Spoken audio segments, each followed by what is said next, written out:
Salut, bienvenue sur Picomat. Dans cette vidéo, on va déterminer les coordonnées du point d'intersection du plan IJG et de la droite BF. Dans un premier temps, on va déterminer l'existence de ce point, parce qu'on ne va pas chercher quelque chose qui n'existe pas.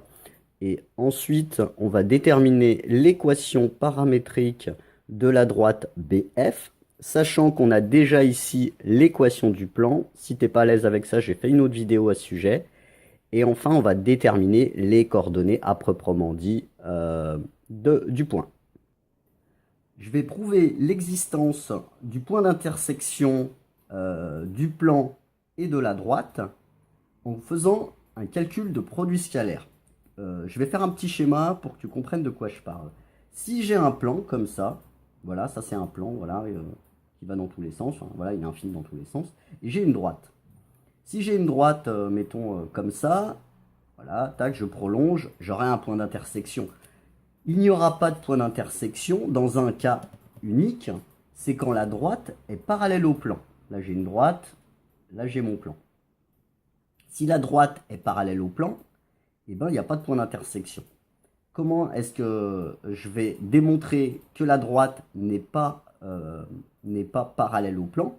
Eh bien, simplement en calculant le produit scalaire. Si j'ai un plan P comme ça, et que j'ai un vecteur normal au plan ici, ça c'est le vecteur normal au plan, ici, alors je vais faire ça d'une autre couleur, j'ai un vecteur directeur, ça c'est le vecteur directeur de ma droite. Quand la droite est parallèle au plan, j'ai les deux vecteurs N et V qui sont orthogonaux. Ça veut dire que leur produit scalaire s'annule. Si la droite, je répète, si la droite est parallèle au plan, j'ai le produit scalaire NV qui est égal à 0. Si je fais le produit scalaire du vecteur normal au plan avec le vecteur directeur de BF, par exemple le vecteur BF, et que je ne trouve pas 0, ça voudra dire que ces deux vecteurs ne sont pas orthogonaux. S'ils ne sont pas orthogonaux, ça veut dire que ma droite BF n'est pas parallèle au plan. Donc j'aurai bien un point d'intersection. Alors on va le faire. Déjà, le vecteur n normal au plan. Alors le vecteur n normal au plan, il est super simple à trouver puisque j'ai l'équation du plan. Donc le vecteur normal du plan, enfin un des vecteurs normaux du plan, ça va être 2, 2, moins 9. Ça, c'est les coordonnées du vecteur, enfin d'un des vecteurs normal au plan. Voilà. Donc là, j'ai n. Maintenant, v, le vecteur directeur de ma droite, bf. Bah, je peux simplement prendre le vecteur bf. J'ai les coordonnées des deux points B et F, donc je vais avoir les coordonnées d'un vecteur directeur. Alors les coordonnées de BF, ça va être... Alors moi j'aime bien d'abord mettre les coordonnées en colonne. 6, 0, 2, moins, moins, moins. Et après je prends B. 6, 0, 0. Voilà. Les coordonnées de BF sont 6 moins 6, 0, 0 moins 0, 0, 2 moins 0, 2.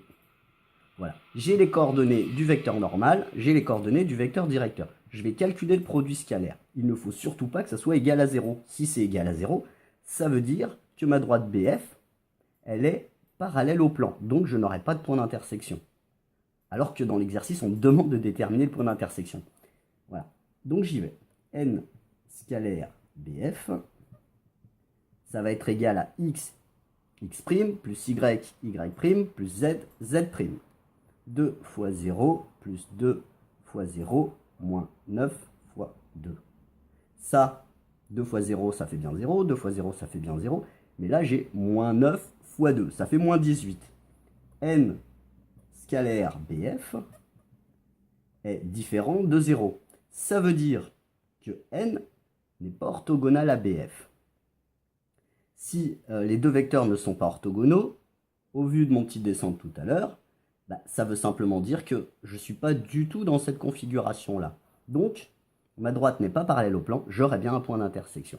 Première chose à dire. Deuxième chose, chercher l'équation paramétrique de la droite BF. On va avoir xb, yb, zb, plus. Ici, on va mettre les coordonnées du vecteur directeur, d'un vecteur directeur de la droite BF. On va prendre simplement le vecteur BF. Donc ici, xBF, ça représente l'abscisse du vecteur BF.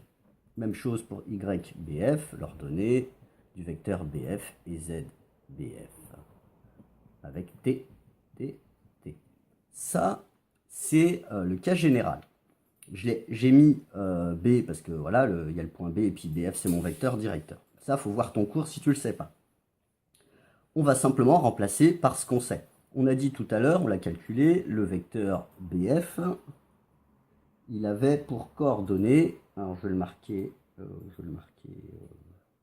là-dessous. Alors le vecteur BF, on avait dit, c'était 0, 0, 2.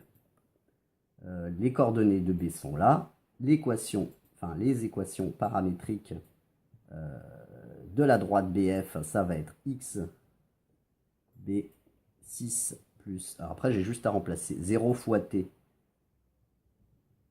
Voilà, y égale 0 plus 0 fois t. Et puis, dernier, z égale 0 plus 2t.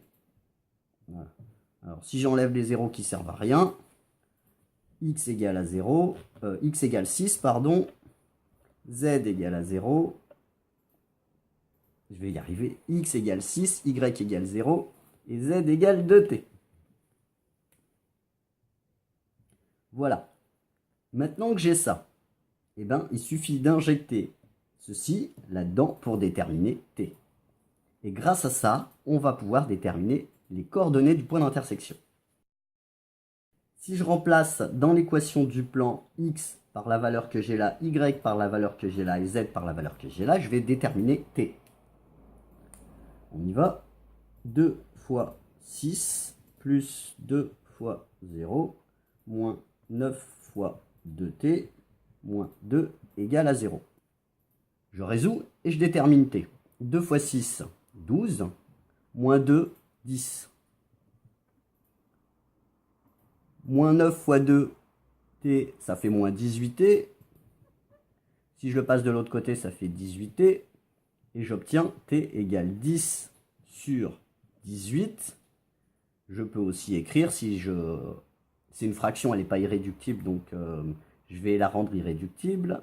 Je divise en haut et en bas par 2, ça me fait 5 neuvièmes. J'ai déterminé t. Je vais pouvoir déterminer maintenant les coordonnées du point d'intersection. Le point d'intersection, je sais qu'il appartient à la fois à la droite et à la fois au plan. Ça veut dire que ces coordonnées vérifient l'équation du plan et de la droite. Je connais la valeur de t. Il suffit que je remplace t par la valeur que j'ai trouvée dans... ici, il n'y a pas de t, donc je ne peux rien en faire. Et puis, je m'en suis déjà servi, mais je peux le remplacer ici.